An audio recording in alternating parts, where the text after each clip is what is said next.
یہ دعوے کرنا آسان ہے لیکن ان دعووں کو ثابت کرنا ہمیشہ مشکل ہوتا ہے.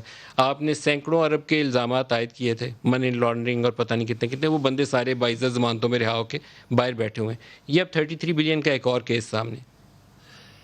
شکریہ ندیم ملک صاحب. دیکھیں ندیم ملک صاحب، حکومت وقت جو ہوتی ہے وہ صرف آئیڈینٹیفائی کر سکتی ہے کسی بھی چوری کو، کسی بھی ڈاکے کو، کسی بھی قتل و غارت کو، کوئی بھی کرمنل ایکٹیویٹی کو. ہم صرف بتا سکتے ہیں، دکھا سکتے ہیں، سمجھا سکتے ہیں. نہ تو ہم انویسٹیگیٹنگ ایجنسیز ہیں، نہ ہم اس میں مداخلت کرتے ہیں، نہ ہم کورٹ آف لا ہیں، نہ ہم جج ہیں کہ ہم فیصلہ سناتے ہیں. نمبر ایک. نمبر دو یہ ہے کہ یہ 65 سال سے پاکستان کی ہسٹری رہی ہے کہ جو قانون بنے گئے ہیں اس میں مالک مکان گھر سے باہر ہوتا ہے اور کرایہ دار گھر کے اندر ہوتا ہے. یہ سب لیجسلیشن انہی دو پارٹیز نے بنائی ہیں. 35 سال کا تو ریکارڈ میرے پاس یہی ہے.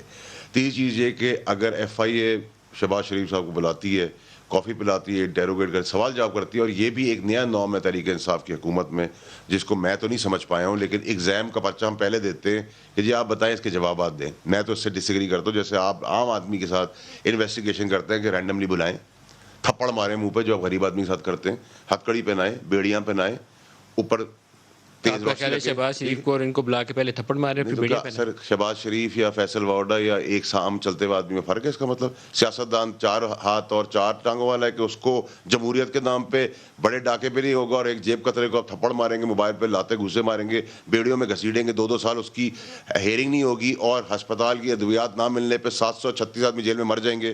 ان کے لیے قانون کچھ اور ہے. پاکستان کے بیوروکریٹس یا ڈیموکریٹک پارٹیز کے لیڈر اور پالیٹیشین کے لیے قانون کچھ اور ہے. سر نہیں، نہ میں اس کو مانتا ہوں، نہ میں اس کو سمجھتا ہوں. آپ سمجھتے ہیں کہ جو منتخب پارلیمنٹیرین ہے یا لیڈر آف دی اپوزیشن ہے اس کی کوئی پرویلیج نہیں ہے؟ آف کورس کسی کی پرولیج نہیں ہو رہی سمیت میرے.